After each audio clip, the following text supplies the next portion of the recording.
Merci. Merci, Marie-Hélène. J'ai le plaisir de vous présenter le docteur Jack Bumira. Dr Bumira est neurologue et professeur titulaire à l'Université Laval au département de médecine.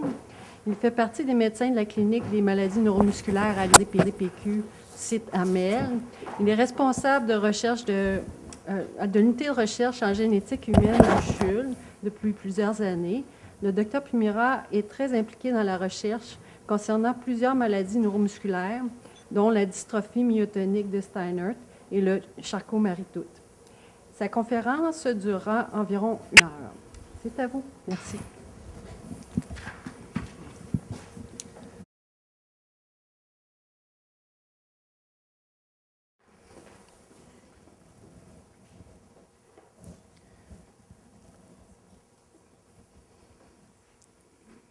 Donc,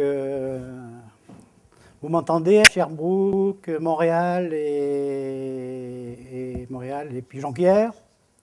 Ok, ça marche. Alors, on va pouvoir commencer. Je ne suis pas très bon dans les images, mais on va se débrouiller. Donc, aujourd'hui, j'ai accepté de faire une conférence pour faire un petit peu le point sur une maladie sur laquelle je travaille quand même depuis plus d'une dizaine d'années, qui est la maladie de Charcot-Marie-Tooth, qu'on appelle encore la neuropathie sensitivo-motrice héréditaire et qui s'appelle encore l'amyotrophie péronnière. Tout ça, c'est la même maladie. Donc vous pouvez entendre déjà, vous voyez, déjà, ce n'est pas une maladie qui est simple, elle porte déjà 3 noms. Et elle est tellement compliquée qu'elle est difficile à traiter. Et comme vous allez voir, les recherches sont extrêmement lentes et difficiles dans cette maladie. C'est probablement une des maladies qui va être les plus difficiles à traiter et à développer des traitements. Je vais essayer de vous expliquer pourquoi.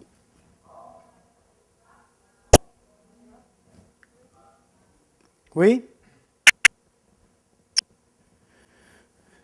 Bon, qu'est-ce qu'on sait sur la maladie de Charcot-Marie-Tooth? Pourquoi ce nom bizarre, Charcot-Marie-Tooth? C'est très simple. C'est une maladie qui a été décrite en 1886 par 2 Français, le docteur Jean-Martin Charcot, qui a décrit d'ailleurs plusieurs maladies, Pierre-Marie, qui était son élève, et en même année, en Angleterre, le docteur Howard Tooth.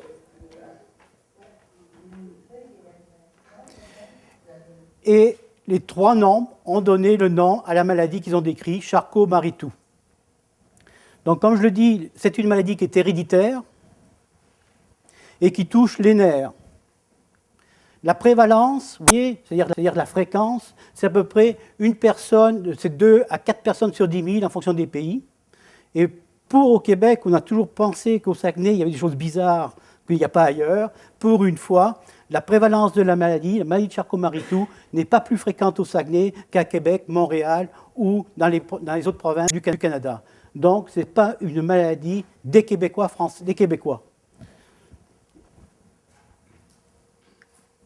Alors ici, pour résumer les gens qui ont décrit cette maladie, je vous ai mis leurs photos. Vous avez ici Jean-Martin Charcot, qui est le grand neurologue français qui a décrit la maladie, et son élève, Pierre-Marie, ici, qui a participé à la description de la maladie, et le docteur Tooth, ici en Angleterre. Et vous voyez ici, l'hôpital où a été décrite la maladie, c'est l'hôpital de la Salpêtrière à Paris, qui est un hôpital qui est magnifique, c'est un monument historique, et pour la parenthèse, c'est là où j'ai fait mes études. Donc j'étais probablement prédestiné à travailler sur ce type de maladie. Alors, je vais vous rappeler, pour bien comprendre la maladie de Charcot-Marie-Tooth, je vais essayer d'être simple et vous présenter comment ça fonctionne. Alors, ici, vous avez un schéma qui montre le cerveau, la moelle épinière, et de la moelle épinière sortent les nerfs qui vont relier les muscles. Dans la maladie de Charcot-Marie-Tooth, donc, ce n'est pas le cerveau qui est touché, ce n'est pas la moelle, c'est les fils qui relient la moelle aux muscles qu'on appelle les nerfs. Et dans les nerfs, qu'est-ce qui se passe? Eh bien, dans les nerfs, il y a la commande motrice, c'est-à-dire quand on fait une contraction musculaire, c'est le cerveau qui imprime la commande, l'influx passe dans la moelle, il sort de la moelle ici, et il va au muscle, contracter le muscle. C'est ce qu'on appelle le neurone moteur. Ensuite, dans les nerfs, il y a une autre fonction, c'est que quand je touche, si je ferme les yeux, je sais que je me touche parce que ça monte au cerveau. Et donc, quand on touche une partie de la peau, il y a des nerfs il y a des fibres nerveuses qui empruntent les nerfs, qui remontent dans la moelle, dans le cerveau. Deuxième fonction, donc, les nerfs véhiculent la sensibilité. Et enfin, troisième fonction, c'est les réflexes, c'est-à-dire quand je tape ici au bras, j'ai mon muscle qui se contracte. Pourquoi? Parce que quand je tape, il y a un influx qui arrive à la moelle, qui va faire contact avec le neurone moteur, qui lui va aller contracter le muscle, et c'est la contraction musculaire, c'est le réflexe. Si bien que quand on coupe un nerf, qu'est-ce qui se passe? Eh bien, la fibre nerveuse motrice est sexuée, donc il n'y a plus de contraction, c'est de la faiblesse musculaire. Il n'y a plus de trouble de la sensibilité, on ne sent plus, trouble de la sensibilité, et les réflexes sont abolis. C'est exactement les manifestations que vous avez lorsque vous êtes atteint de la maladie de Charcot-Marie-Tooth. Donc c'est une atteinte des nerfs et qui va couper les voies motrices, qui est la faiblesse musculaire, qui touche les voies de la sensibilité, c'est pour ça que vous sentez moins, que vous avez parfois des douleurs, et enfin que vos réflexes sont abolis. Donc, est-ce que la dystrophie musculaire, est-ce que la maladie de Charcot-Marie-Tooth est une dystrophie musculaire, comme souvent beaucoup le pensent? Qu'est-ce que vous en pensez? Oui? Non? Alors, vous voyez que les avis sont partagés. La maladie de Charcot-Marie-Tooth n'est pas une dystrophie musculaire. Alors, je vois mal, je ne sais pas si la diapositive n'est pas au point, mais je vois assez mal, je dois être trop vieux. Bon, alors, la maladie de Charcot-Marie-Tooth, elle ne touche pas le cerveau. La maladie de Charcot-Marie-Tooth ne touche pas la moelle épinière. La maladie de Charcot-Marie-Tooth ne touche pas les muscles. C'est-à-dire que les muscles sont atrophiés parce que le nerf n'est plus en contact. Mais l'anomalie génétique n'est pas dans les muscles. Donc, ce n'est pas une maladie musculaire. Et si ce n'est pas une maladie musculaire, ça ne peut pas être une dystrophie musculaire. Donc, c'est une neuropathie héréditaire. Neuropathie veut dire nerf, en fait, et héréditaire. Donc, vous voyez, ce n'est pas une dystrophie musculaire. Et il faut faire attention, parce que quand on parle de maladie de Charcot, là, on parle de maladie de Charcot-Marie-Tooth, mais Charcot, on a écrit des dizaines de maladies qui portent son nom. Et il ne faut pas confondre avec une autre, qui est la maladie de Charcot, qui s'appelle aussi la sclérose latérale amyotrophique ou la maladie de Lou Gehrig, qui n'a rien à voir avec la neuropathie héréditaire de Charcot-Marie-Tooth, puisque là, c'est la moelle qui est touchée, et c'est une maladie qui est extrêmement grave. Donc, rien à voir. La maladie de Charcot-Marie-Tooth, le début, il est variable, mais en général, et mieux on la connaît, plus on la détecte tôt, et en principe, les premières manifestations, c'est avant 20 ans, donc entre 5 et 20 ans, et d'une manière générale, une maladie qui débute après 30 ans, c'est plutôt rare que ce soit une maladie de Charcot-Marie-Tooth. Mais ça peut exister, mais c'est plus rare. Donc ce qu'il faut retenir, c'est que ça débute tôt, entre 5 et 20 ans. Les manifestations, oh là là. Alors les manifestations, c'est les pieds qui sont souvent déformés, comme vous le savez parfaitement, comme vous le savez. Donc il y a des pieds qui tombent, la maladie, et quand les pieds tombent, qu'est-ce qu'on fait? Eh bien, on use notre chaussure. Et souvent, les gens consultent parce qu'ils se rendent compte que leurs pieds tombent et qu'ils usent le bout des chaussures. Ensuite, j'ai du mal à voir. Hein. Alors, il peut y avoir des... Pardon? On ne peut pas améliorer un peu la qualité?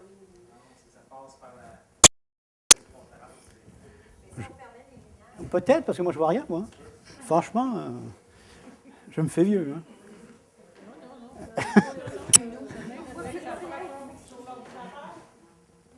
Ah, ben oui, sur l'ordinateur, ça va être exact.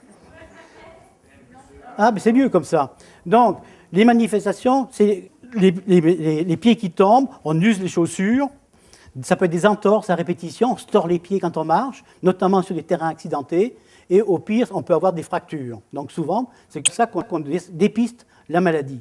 Ça peut être aussi parce qu'on a des pieds déformés, des pieds creux, comme beaucoup d'entre vous en ont. Ça peut être des crampes dans les jambes. Et ces crampes sont exacerbées, exagérées lorsqu'on fait beaucoup d'efforts, de l'activité physique, bien sûr. Ça peut être des douleurs, dans le bas du dos. Ça peut être des callosités sous les pieds, les gens peuvent consulter pour ça. Difficulté à servir des mains, une perte de la dextérité. et une pauvre tolérance au froid, notamment dans les membres inférieurs. Les gens ont froid, il y a souvent un petit peu d'œdème, et le tremblement dans les mains n'est pas rare dans cette maladie-là.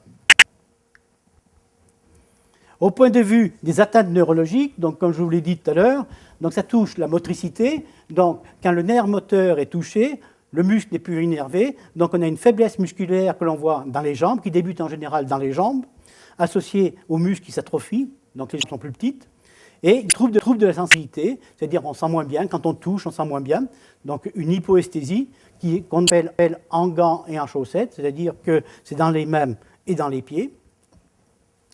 Les réflexes sont abolis, et l'abolition des réflexes commence toujours par le membre inférieur, et ensuite ils atteignent le membre supérieur. Des froideurs dans les jambes, comme je l'ai dit tout à l'heure. Une scoliose qui n'est pas rare, la scoliose qui est une déformation au niveau du dos, c'est pas rare dans la maladie.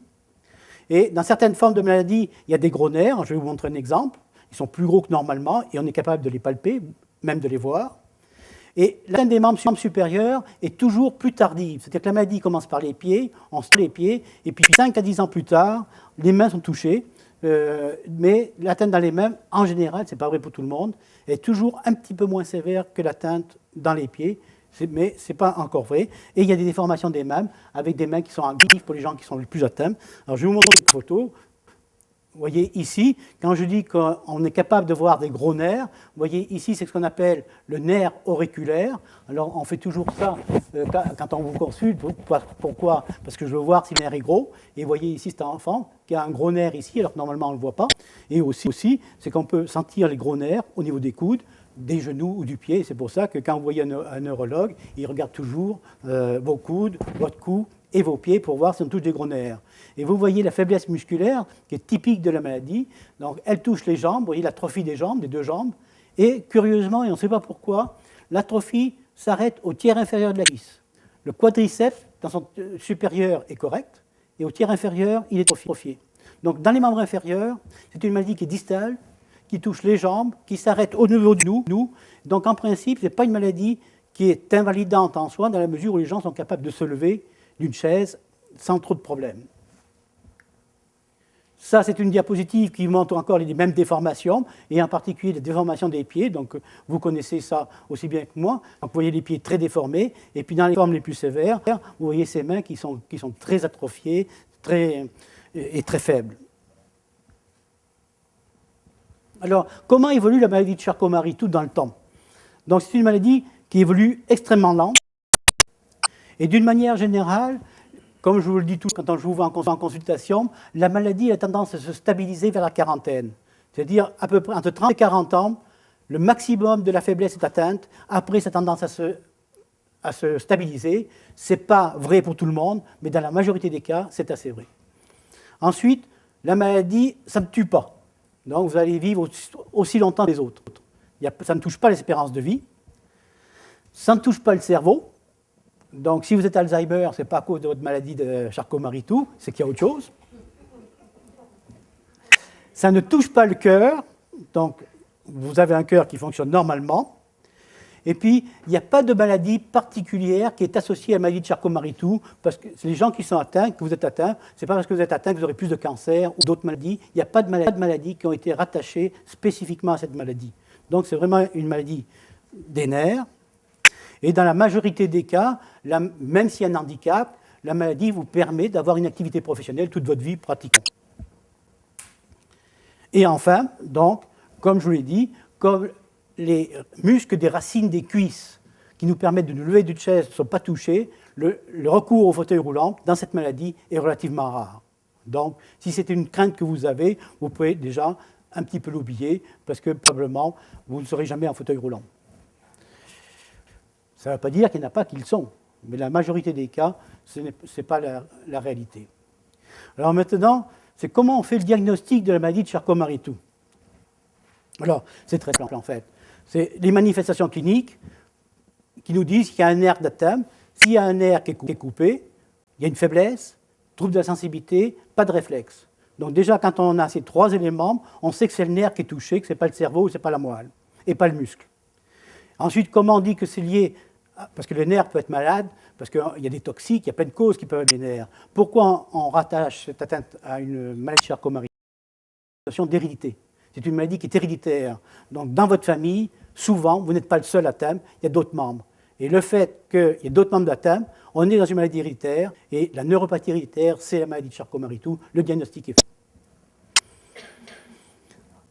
Enfin, pour préciser le diagnostic, vous l'avez tous eu, cet examen qui n'est pas très agréable, c'est les petites piqûres qu'on vous donne, les stimulations avec du courant électrique, là, donc ce qu'on appelle l'électromyogramme avec des études électrophysiologiques, donc qui permettent de confirmer le diagnostic, et vous allez voir un peu plus loin l'importance de cet examen. Et enfin, dans le temps, et dans certains cas encore difficiles, on peut encore avoir recours à la biopsie nerveuse, c'est-à-dire on prend un petit morceau de nerf au bistouri, et puis on le regarde au microscope pour voir les anomalies qui sont caractéristiques de la maladie de Charcot-Marie-Tooth. Est-ce que vous suivez? Bon, alors ça va. Alors on va continuer. Maintenant, comment se transmet la maladie de Charcot-Marie-Tooth? Et ça, c'est extrêmement variable. Dans la majorité des cas, la maladie a une transmission qu'on appelle autosomale dominante. Je vais vous l'expliquer tout à l'heure. Plus rarement, c'est une maladie qui est liée au sexe. Alors vous savez qu'on a des chromosomes. Et parmi nos chromosomes, on a une paire de chromosomes sexuels qui fait qu'on peut être un homme comme moi, parce que j'ai un chromosome Y, ou on peut être une femme comme vous, parce que vous avez 2 chromosomes X. Dans certains cas, l'anomalie génétique est localisée sur le chromosome X, et on va voir que ça donne des choses particulières. Et enfin, on s'est rendu compte que dans un nombre de cas qui tournent dans beaucoup de maladies héréditaires, il y a des cas sporadiques, c'est-à-dire que les parents n'ont pas d'anomalie, et pour une malchance, au moment de la fécondation, entre l'ovule et le spermatozoïde, et des divisions, il y a une mutation qui la maladie va se transmettre. Donc, c'est ce qu'on appelle les formes sporadiques. Elles sont rares, mais ça existe et on en voit de plus en plus. Et enfin, il y a les formes récessives. Alors, dans la forme récessive, c'est ce que vous appelez la maladie qui saute les générations. C'est-à-dire, vos parents n'ont pas la maladie, vous avez la maladie. Mais vos parents sont porteurs chacun d'un gène malade. Et vous avez hérité les deux. Je vais vous montrer ça, comment ça marche. Donc, en termes de transmission, majorité, c'est les formes dominantes. Plus rarement liées à l'X, et sporadique et récessive, c'est quand même plus rare dans la maladie de Charcot-Marie-Tooth. Transmission autosomale dominante. Alors, quand on dit autosomale, c'est que l'anomalie génétique n'est pas sur un chromosome sexuel.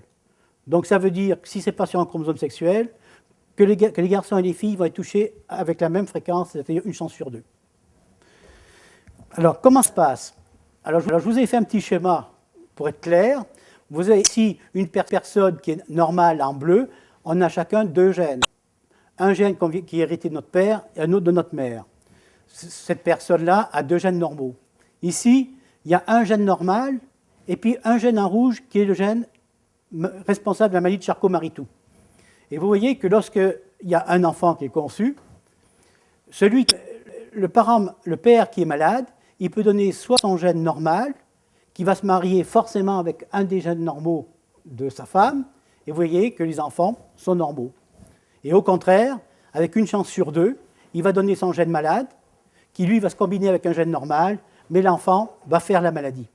Donc vous voyez que dans la forme dominante, c'est que l'anomalie génétique, le gène muté, il prédomine et seul, il peut donner la maladie. Alors ça veut dire quoi en pratique? C'est que les garçons et les filles sont touchés de la même manière et qu'à chaque fois qu'il y a une maladie dominante, les risques d'avoir un enfant atteint est d'une chance sur 2.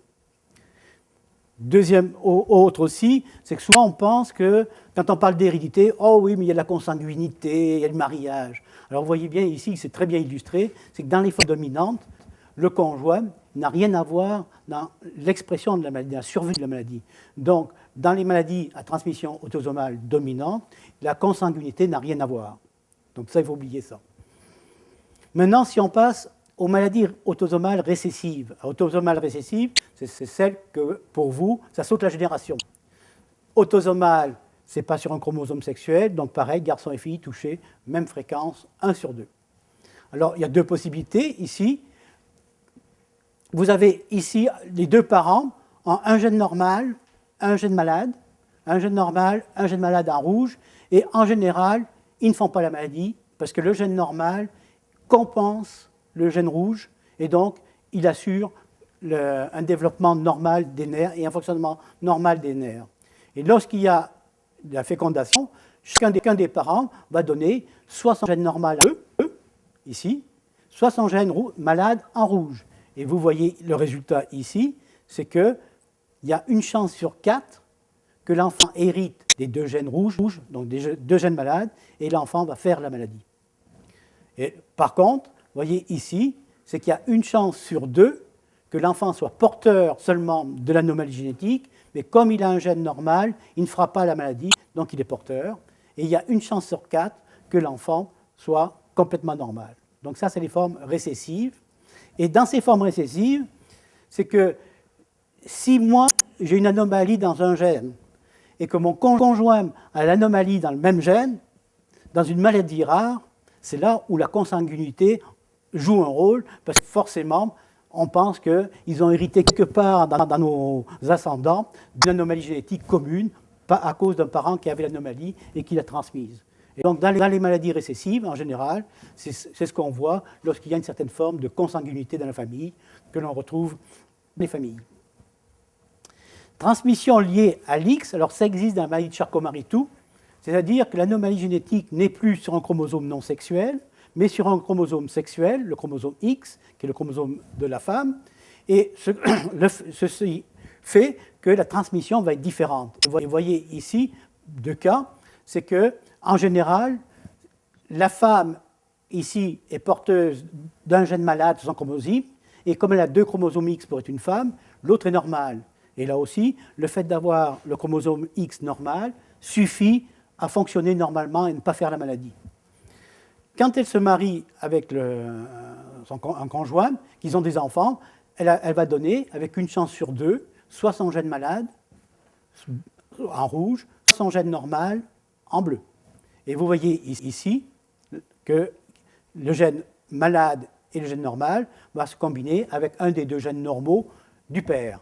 Et dans la descendance, vous voyez que les garçons, s'il y a un garçon, il a hérité forcément du chromosome Y de son père, ici, et il a hérité du chromosome X malade de sa mère, et lui, comme il a un chromosome X, il va faire la maladie.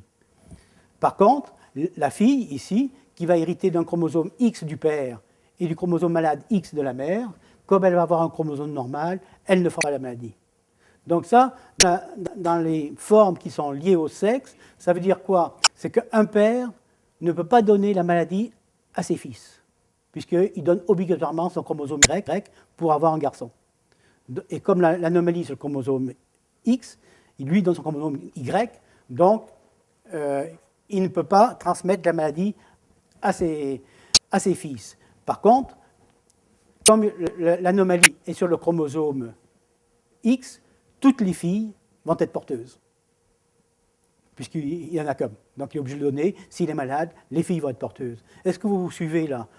Est-ce que vous avez des questions? Moi, je trouve ça dur à comprendre, mais on essaye. J'aurais juste une petite question. Oui. Dans la première forme que vous dites Dominante. dominante, effectivement, est-ce que ça veut dire que les enfants vont être porteurs du gène? Non. Développent pourtant la maladie? Non. Dans la maladie dominante, il n'y a pas de génération. On a le gène malade, on fait la maladie. Dans la maladie liée au sexe, c'est différent, dans la mesure où si les filles qui ont un chromosome normal X et un chromosome malade, le chromosome normal suffit à assurer un fonctionnement normal des cellules. Donc elles ne font pas la maladie. Tandis que les garçons qui ont un chromosome X et un chromosome Y, ils n'ont pas de chromosome X normaux, eux vont faire la maladie. Donc pour que les filles fassent la maladie, il faut que les 2 parents soient porteurs et qu'elles héritent des 2 gènes malades. Un peu comme on a vu pour les formes récessives. Donc, si un homme a la maladie, c'est automatiquement sa mère qui a donné? Pardon? Oui. Si un homme est malade, c'est automatiquement sa mère? Ben, pas forcément, parce que un homme, c'est forcément, ça peut pas être son père. Puisque le père ne peut pas transmettre à ses fils, donc ça vient de la mère. Et donc, c'est comme ça qu'on reconnaît en clinique facilement, enfin relativement facilement, des formes qui sont liées au chromosome X. Maintenant, donc, vous avez vu un petit peu, bon, je sais que c'est difficile, mais grossièrement, vous avez une idée de la transmission. C'est l'essentiel. Après, de toute façon, vous aurez les documents, puis vous pourrez passer vos soirées, quand vous allez vous ennuyer, à les lire et à comprendre un peu mieux.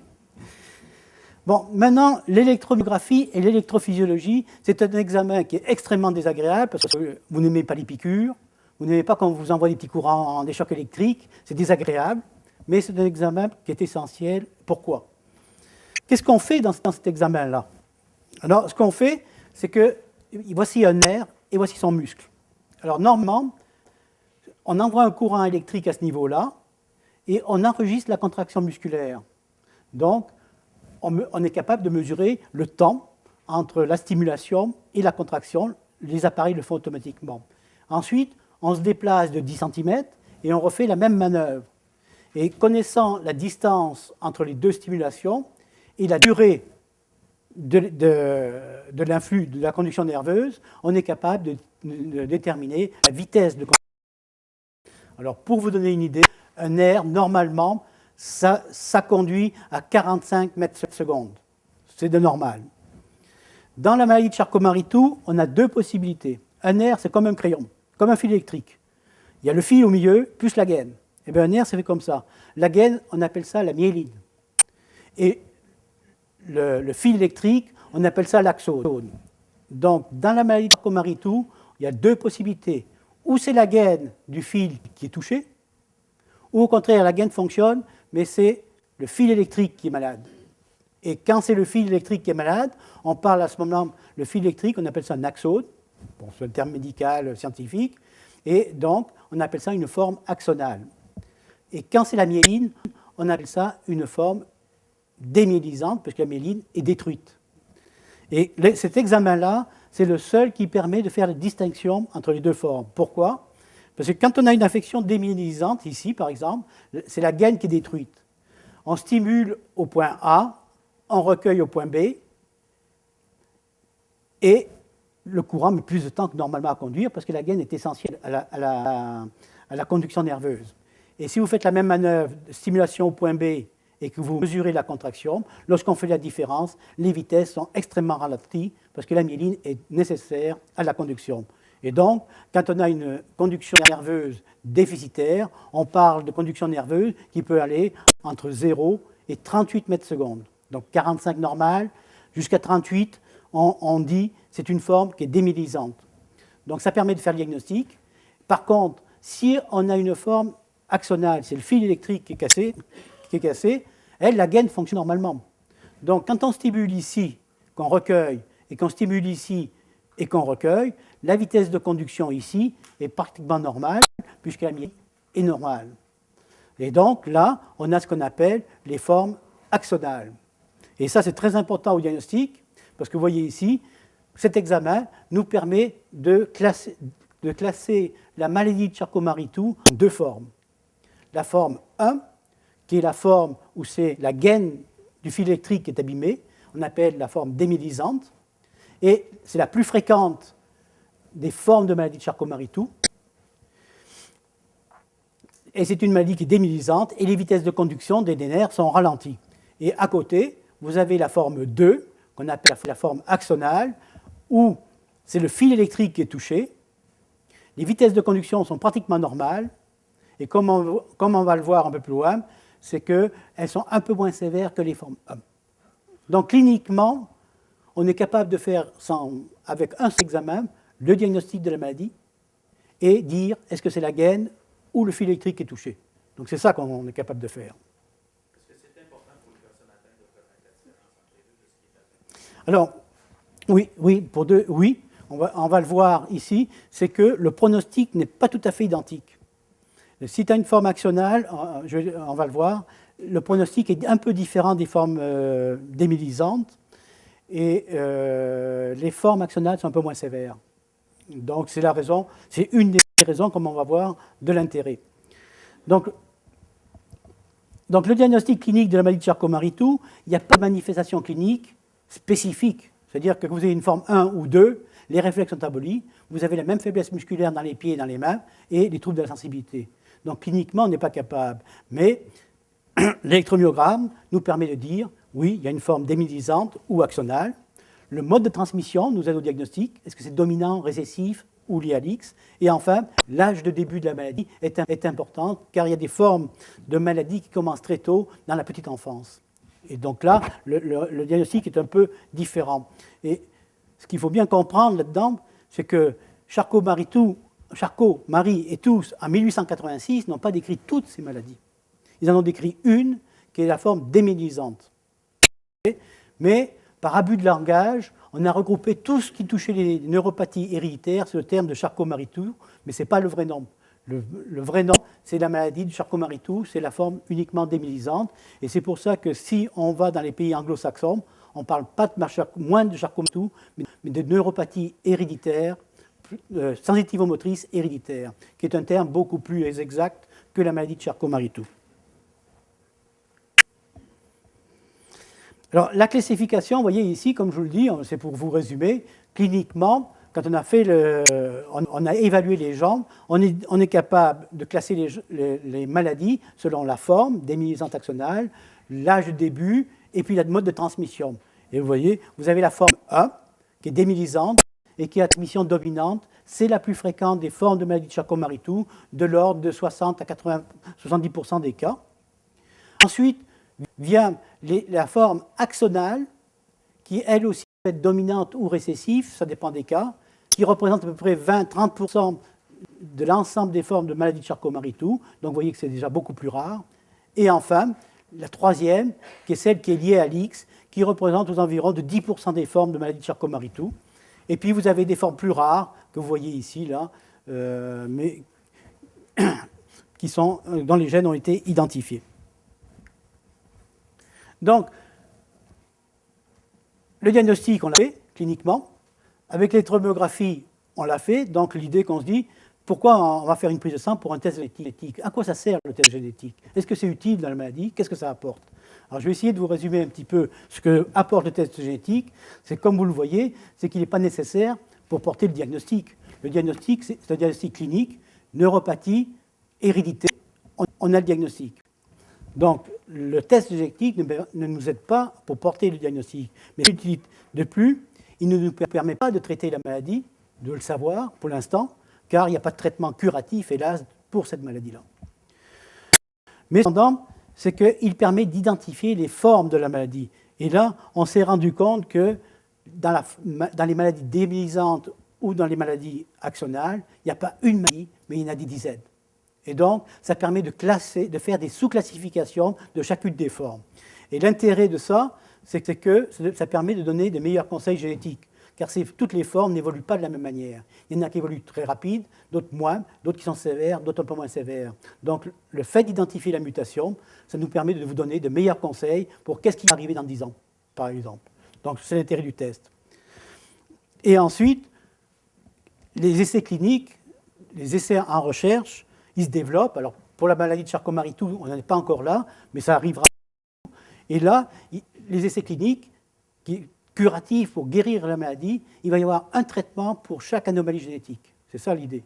Et donc, si vous voulez participer un jour à des recherches cliniques, il faut que la mutation soit identifiée, sinon vous ne pourrez jamais bénéficier d'un traitement. D'où l'intérêt quand même de faire des tests génétiques. Deuxième autre possibilité, c'est que si on identifie la mutation, que vous voulez avoir des enfants, il y a des diagnostics prénataux qui seront disponibles. Diagnostics prénataux, même si vous voulez faire de la fécondation in vitro, quoi qu'il en soit, si vous voulez des enfants et savoir si le fœtus est porteur, il faut qu'on ait auparavant identifié l'anomalie génétique chez vous. Et l'identification de la maladie génétique, ça se fait au moment de la grossesse, parce qu'un test, ça peut mettre 1 mois ou 2 mois pour avoir les résultats. Donc, il faut qu'on ait identifié bien avant. Donc, d'où l'intérêt de faire le test génétique.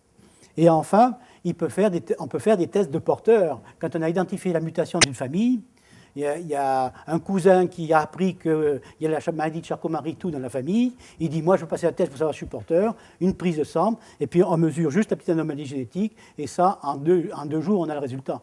Donc, ça permet de faire des tests de porteurs qu'on ne peut pas faire si on n'a pas identifié la mutation dans la famille. Donc voilà l'intérêt du test génétique. Ce n'est pas pour le diagnostic, parce qu'on le sait, mais c'est pour classifier les formes de maladies, qui nous permet de donner des meilleurs conseils génétiques, qui nous permet de proposer des diagnostics prénataux si vous le souhaitez, et qui permet de faire des tests de porteurs pour les membres de votre famille. Donc c'est quand même pas tout à fait négligeable. Alors maintenant, on fait un test génétique. Comment on procède? Parce que les tests génétiques, ça coûte extrêmement cher. Il n'y en a pas beaucoup qui sont disponibles. Alors comment ça se passe? Alors le test génétique est fonction de la forme de la maladie déjà. D'où il faut que vous ayez passé un électrobiogramme avec des études électrophysiologiques pour savoir si vous avez une forme démyélisante de type 1 ou une forme axonale de type 2. Parce que ce n'est pas les mêmes tests génétiques que l'on fait pour chacune de formes. Et la limite en vitesse de conduction, comme je vous l'ai dit, c'est 38 mètres secondes. Plus petit, c'est démyélisant. On va faire des tests génétiques pour les formes démyélisantes. Plus grand, c'est axonal. On va faire d'autres tests génétiques responsables des formes axonales. Le deuxième paramètre qui est important quand on fait un test génétique, on tient compte, c'est le mode de transmission, car ce n'est pas les mêmes gènes qui sont impliqués dans les transmissions dominantes, récessives ou liées à l'X.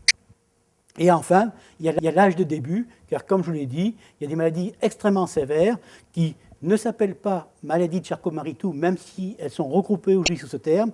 En fait, c'est des maladies qui ont été décrites par Desjardins Sotas, c'est encore un Français, à la Salpêtrière, toujours au même endroit, qui a décrit cette maladie chez les enfants, et qui est une maladie extrêmement sévère, parce que, comme vous allez voir, les enfants sont en fauteuil roulant assez rapidement. Desjardins Sotas. C'est le nom d'un neurologue. Vous l'aurez sur votre... Alors, vous voyez ici, maintenant, ce qu'a apporté la génétique, c'est que plus on fait d'examens, plus c'est compliqué, et plus on s'y perd. Charcot-Marie-Tooth a décrit une maladie.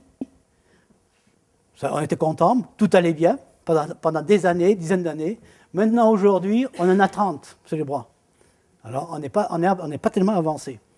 Alors, vous voyez qu'ici, dans les formes dominantes, démyélisantes, qui sont les plus fréquentes, vous en avez 5. Heureusement, c'est que sur les 5, il y en a une qui est prédominante, c'est la forme qu'on appelle CMT1A, qui est liée à une anomalie génétique qui se trouve sur le chromosome 17 et qui est en fait une duplication d'un morceau d'ADN, c'est-à-dire qu'il y a un morceau en trop d'ADN qui s'est rajouté, et ça représente à peu près 80 à 90% des formes de type 1. Donc, c'est la prépondérante, et sinon, c'est une des autres formes qui sont extrêmement rares, inférieures à 1%. Donc, il y a quand même une prédominance pour les formes de type 1, la forme 1A. Si vous regardez les formes axonales, qui sont à transmission dominante aussi, vous voyez là, il y en a 10. Avant, il n'y en avait qu'une. Alors, on a fait des progrès.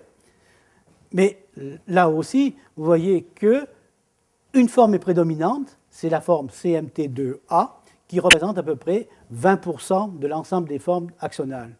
Et plus rarement, vous voyez, 5% des cas, c'est un autre gène qui est impliqué, mais dans l'ensemble, sur les 10 formes, il y en a une qui est décrite uniquement en Chine, d'autres, il y a une ou deux familles. Donc, grossièrement, pour nous, à Québec, quand on fait le diagnostic, on fait le diagnostic de deux formes, la forme 1A et la forme 2A et la forme 2IJ, qui représentent 5% à peu près des maladies de Charcot-Marie-Tooth. Alors, il y a dans les formes axonales, comme vous l'avez vu ou dit, elle peut être dominante, mais elle peut être récessive. Donc, récessive, ce n'est pas les mêmes gènes. Et vous voyez ici, les formes récessives, il y en a 3. Alors, ça, pour vous, ce n'est pas une grosse importance, c'est juste pour résumer. Et voilà la maladie de Desjardins Sotas, qui a été décrite par Desjardins Sotas, qu'on appelle maintenant Charcot-Marie-Tooth de type 3, alors, parce que c'est comme ça. Et il y en a 4 formes, et il y a 4 gènes qui peuvent donner la même maladie. Et donc là aussi, quand on a des enfants qui ont une atteinte nerveuse dès la naissance ou dans les mois, les tests génétiques sont relativement faciles parce qu'il y a 4 tests qui sont disponibles et à tester. Neuropathie héréditaire de type 4, alors vous voyez un petit peu où on est parti. 4, 10 formes. 10 formes, ça c'est des formes démyélisantes récessives, extrêmement rares. C'est juste pour l'anecdote parce que moi je n'en ai jamais vu ici pour l'instant, identifié. Donc, les tests génétiques qui sont disponibles, tous les tests génétiques, on n'a pas des tests génétiques pour toutes les formes de la maladie, ça il faut comprendre. Et que dans mon laboratoire, on a développé des tests pour les formes les plus fréquentes de la maladie de Charcot-Marie-Tooth, c'est-à-dire la forme CMT1A et la forme liée à l'X. 70% des cas, 20% des cas. On a développé ce test en 1979, quand on a commencé nos recherches, et c'est un test qui est offert aujourd'hui à l'ensemble de la population, et je pense que c'était utile. Et quand les tests plus rares, on veut en demander, à ce moment-là, tous les tests sont faits dans une compagnie qui est aux États-Unis, qui s'appelle AT Diagnostic. Ils ont une vingtaine de tests à peu près disponibles. Alors, ce qu'il faut retenir, c'est que, un, il n'existe pas de test génétique pour toutes les formes de la maladie. Deuxièmement, c'est que les gènes ne sont pas identifiés pour toutes les formes. C'est-à-dire qu'il y a des formes où les gènes ne sont pas connus. Et donc, quand un test génétique revient négatif, on ne peut pas exclure une maladie de Charcot-Marie-Tooth. C'est ça qu'il faut retenir. Si c'est positif, tant mieux. Si c'est négatif, ça reste quand même la maladie de Charcot-Marie-Tooth si vous avez une atteinte R avec la notion d'une hérédité. Et à peu près, si on regarde ça, il reste encore au moins 30 à 40% des formes qui ne sont pas identifiées sur le plan génétique. Donc vous voyez encore qu'il y a du travail à faire pour les années à venir. Donc maintenant, on fait des tests génétiques et vous vous posez la question, effectivement, pourquoi faire des tests génétiques? Ça sert à quoi? Alors voilà un exemple, c'est qu'il y a des différences entre la forme myélisante et la forme 2 qui est axonale. Quelles sont les différences? Donc les formes 2 sont en général un peu moins sévères que les formes 1. Le début dans les formes 2, les formes 1, on dit que le début c'était quoi? Vous vous souvenez? 5-20 ans. Dans les formes axonales, le début est plus tardif, en général c'est 20 à 30 ans. Les mollets sont plus touchés dans les formes 2 que dans la forme 1. L'atrophie derrière est un peu plus importante. La faiblesse dans les mains, dans la forme axonale, est moins importante que dans les formes 1. Les troubles de la sensibilité sont moins fréquents.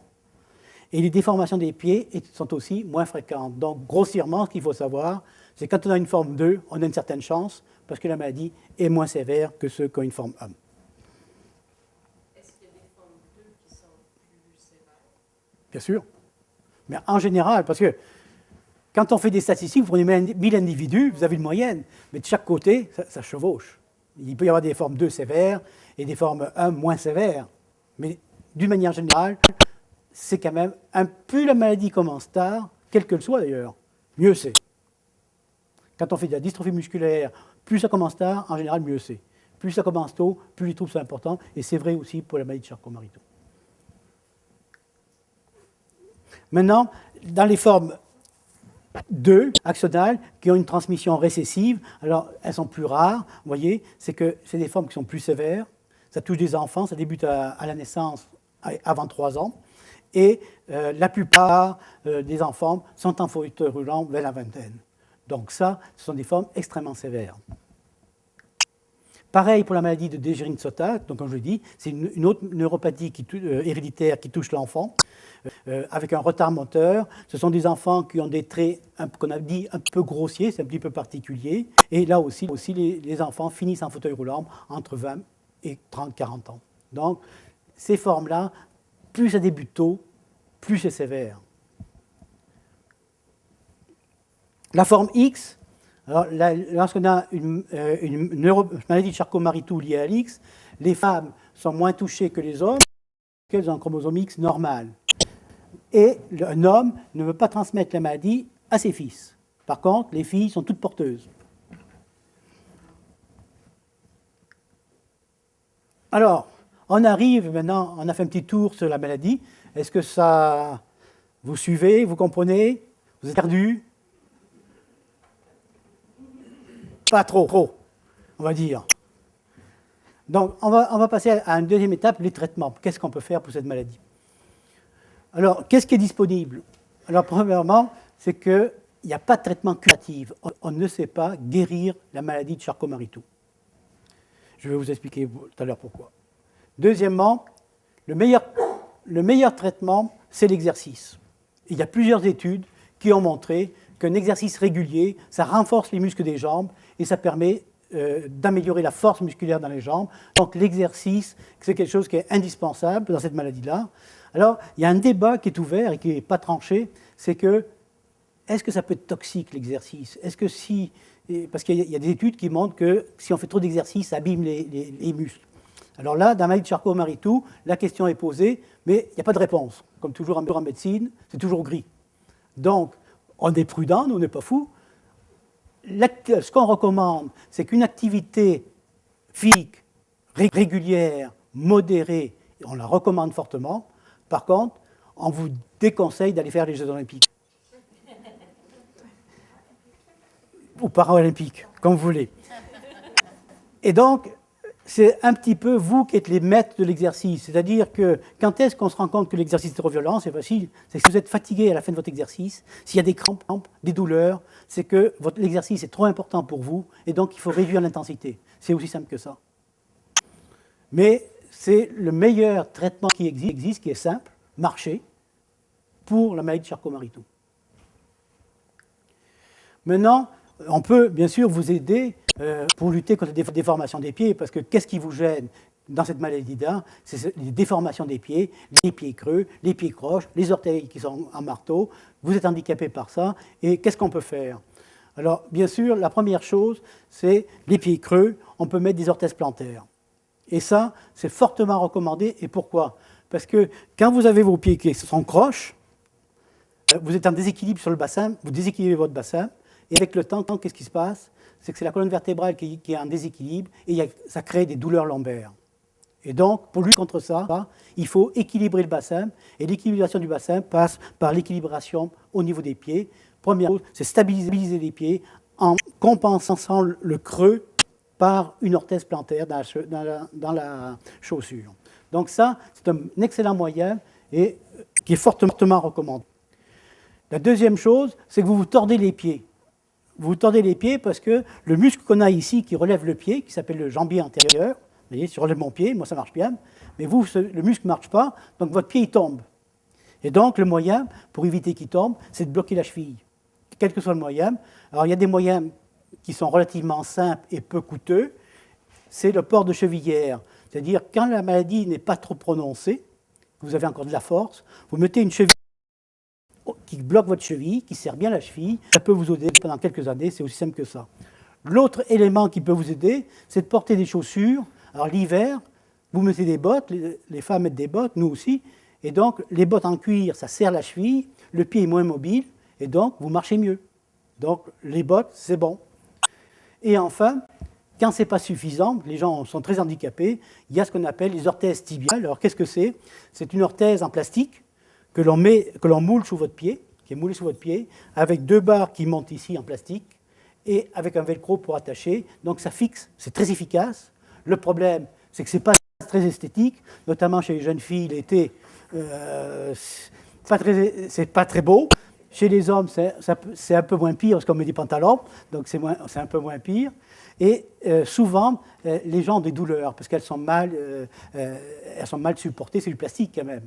Et là, comme je disais tout à l'heure à quelqu'un d'entre vous, quand on vous réfère à la clinique du pied, ou vous allez chez Savard ou chez qui vous voulez, il ne faut pas aller dans le magasin et faire comme on achète un beefsteak, le prendre, le mettre dans le panier, et puis dans sa chaussure, c'est pas comme ça. C'est qu'il faut qu'elle soit moulée, votre orthèse, il faut qu'elle soit moulée à votre pied, et il faut qu'elle soit adaptée à votre pied. C'est-à-dire, quand vous allez sortir d'une clinique, vous allez avoir mal au pied. L'orthèse, c'est comme ça.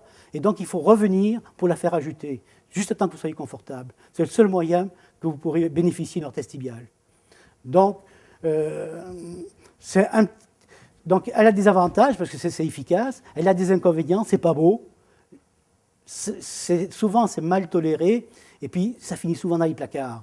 Alors c'est pour ça que dans mon expérience, avant de prescrire des orthèses, je veux être sûr que les gens vont les porter.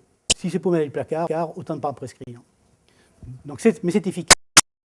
Il y a la chirurgie. Alors il y a plusieurs chirurgies qui existent pour corriger les anomalies du pied, et d'une manière générale, la chirurgie, on l'a fait quand, chez l'enfant, on attend que la déformation soit un petit peu stabilisée. C'est-à-dire, on ne fait pas une chirurgie du pied majeur quand l'enfant est en développement, parce qu'au bout de 3-4 ans, c'est à refaire. Alors, quel est l'avantage? Ça marche bien. Il y a des gens qui sont très satisfaits d'avoir la chirurgie des pieds, mais chez d'autres, il y a des douleurs. Ils sont pas un risque d'arthrose qui est un peu plus élevé en vieillissant. Donc, la chirurgie, dans mon expérience, comme on ne peut pas faire marche arrière une fois que c'est fait, je préfère la faire en dernier recours. Et tant qu'on peut temporiser par les orthèses, etc., je pense que c'est mieux. Mais ceci étant, c'est un avis personnel, et il y a peut-être d'autres neurologues qui pensent différemment. Les traitements médicamenteux, maintenant. Alors, ce que vous vous plaignez le plus souvent, c'est des douleurs. Mais les douleurs, ce n'est pas simple, parce que c'est très fréquent, mais les douleurs, il n'y a pas une cause, il y a plusieurs causes qui créent les douleurs dans cette maladie. Alors, vous voyez ici, j'en ai résumé quelques-unes. Le plus souvent, c'est des douleurs qui sont d'origine arthrosique, qui sont secondaires aux déformations. Donc, vous vous faites déformer, il y a de l'arthrose, ça crée des douleurs. Et d'autres fois, les douleurs, c'est aux troubles de posture. Comme je l'ai dit, si vous ne faites pas attention à stabiliser vos pieds, le bassin va être en déséquilibre, la colonne va être en déséquilibre, et ça va créer des douleurs au niveau de la colonne vertébrale, des douleurs lombaires, très fréquentes. Et enfin, il y a des douleurs qui sont secondaires à l'atteinte des nerfs de la sensibilité. Parce que la sensibilité, quand on touche, ça va au cerveau, mais ça crée aussi, il y a des nerfs qui sont responsables de la douleur, et l'atteinte de ces nerfs peut créer des douleurs qui sont à force de serrement, de brûlure. Alors ça, c'est un nerf qui est touché, et il peut y avoir des petits traitements qui sont efficaces. Alors, pour les douleurs, qu'est-ce qu'on donne? Donc, pour le trouble de posture, il n'y a pas de traitement spécifique à part les anti-inflammatoires, l'acétaminophène, mais c'est les traitements de physiothérapie essentiels, avec essayer de stabiliser les pieds pour éviter les déformations. Pour les douleurs musculaires, vous voyez, on peut prendre anti-inflammatoire, l'acétaminophène, qui est très bien, et enfin, pour les douleurs qui sont en rapport avec l'atteinte des nerfs, ces brûlures qui donnent sous les pieds, souvent les gens ont des brûlures, ça serre. À ce moment-là, il y a quelques médicaments qui sont efficaces, comme le Tegretol, qui est le carbamazépine, le gabapentin, qui est le neurontin, ou des antidépresseurs tricycliques qui peuvent vous aider. Mais les douleurs nerveuses sont toujours difficiles à traiter. Donc, à côté des douleurs, il y a la fatigue. Les gens qui ont cette maladie-là, ils sont vite fatigués. Et là, la fatigue, bien sûr, souvent, elle est secondaire à la faiblesse musculaire. Parce que plus vous êtes faible dans les jambes, plus pour marcher, il faut faire de l'effort, et plus vous êtes fatigué parce que les muscles sont plus capables. Et donc, ça crée de la fatigue. Et il y a une étude qui est relativement récente, qui semble avoir montré que le modafinil, qui est l'Alertec, qui est un médicament qui n'est pas utilisé couramment pour cette application, aurait une certaine efficacité dans la fatigue, mais ça, c'est à confirmer. Donc ça, c'est encore de la recherche. La toxicité médicamenteuse. Alors, là, je ne vais pas tous les dire, parce que, mais je vous ai fait la liste des médicaments qui sont les plus toxiques. Donc, quand vous arrivez chez vous, vous regardez la liste, c'est bon, c'est pas bon, c'est bon, c'est pas bon. D'une manière générale, ce qu'il faut savoir sur la toxicité médicamenteuse, c'est que la majorité des médicaments ne sont pas toxiques pour les nerfs, sauf les médicaments qu'on utilise dans le cancer. Donc c'est quand même des choses très particulières. Et puis il y en a un ou deux qui ont une certaine toxicité, il faut le savoir. Quand on peut avoir un autre médicament qui a le même effet, autant le prendre. Donc vous aurez votre liste à la fin de la conférence. Et on arrive au point crucial, que vous êtes là pour ça, je pense en partie pour ça. Qu'est-ce qu'on fait en recherche sur les maladies de Charcot-Marie-Tooth? Alors, si j'avais fait ma conférence uniquement sur la recherche, il y a un moment que j'aurais fini. Parce que les recherches sur la maladie de Charcot-Marie-Tooth, malheureusement, elles sont extrêmement difficiles. Alors, il y a des recherches sur des médicaments. Alors, vous voyez, des essais thérapeutiques. Donc, de différents médicaments, ça, c'est relativement facile, il y en a. Et puis, l'autre type de recherche qui est plus difficile, c'est de trouver un traitement pour guérir la maladie. Mais guérir la maladie, pour nous, c'est qu'il faut réparer des gènes. Et ça, on ne sait pas très bien le faire. D'où les difficultés de la recherche. Alors, les essais thérapeutiques, qu'est-ce qu'il y a? Les médicaments qui ont été essayés, malheureusement, avec pas beaucoup d'efficacité. La créatinine, alors qu'on trouve un petit peu partout, aucun effet. Donc, ce n'est pas la peine d'en prendre. Si vous en prenez, ça ne fait pas de mal, mais ça ne fait rien. Donc, créatinine, aucun effet. Il y a une étude qui a montré qu'il y a un facteur de croissance qui s'appelle le neurotrophine 3, qui a amélioré doucement les taux de la sensibilité, mais chez 4 patients. Donc, il n'y a pas de recul, c'est anecdotique. Enfin,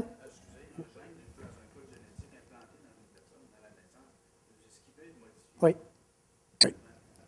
Attends, je vais te le dire tout à l'heure. Là, on a les médicaments. Et il y a quelques années, ceux que je suis en consultation, je vous ai dit, il y a peut-être un espoir, parce que les Français, ils ont mis en évidence que la vitamine C était capable de guérir des souris qui avaient la maladie. C'était pour la forme démyélisante CMT1A. Et donc, ils sont passés à faire une étude chez l'homme pour voir, effectivement, vérifier leur hypothèse. Malheureusement, les études sont sorties. La vitamine C n'a aucun effet sur la maladie. Donc, moi, je l'avais donné à certains patients. On n'a pas vu d'effet sur la force musculaire. Ce n'est pas un médicament qui est efficace, même à forte dose. Donc, récemment, j'étais en Espagne, où il y a eu un congrès aussi sur la maladie. Et il y a quelqu'un qui a rapporté une épice indienne, le curcumum, qui aurait peut-être un petit effet bénéfique chez la souris, mais ce n'est pas utilisé chez l'homme, donc on ne le sait pas. Mais si vous aimez les Indiens, autant mettre du curcumum, ça ne fait pas de mal. Et enfin, il y a des médicaments qui empêchent une hormone qu'on appelle la progestérone d'agir, qui montre une certaine efficacité chez l'animal, mais ne peut pas être appliquée à l'homme pour l'instant, car c'est trop toxique. Donc vous voyez que malgré tout, il y a des essais qui se font, il y a des médicaments qu'on essaie dans la maladie, ça ne marche pas, mais peut-être dans 1 an, 2 ans, 3 ans ou 5 ans, on va trouver un médicament qui marche sans avoir à réparer le gène. Donc, l'intérêt quand même de participer à des recherches, qu'on puisse identifier vos mutations, de manière à ce que quand il y a un médicament qui est essayé, vous avez la bonne mutation, on peut l'essayer chez vous.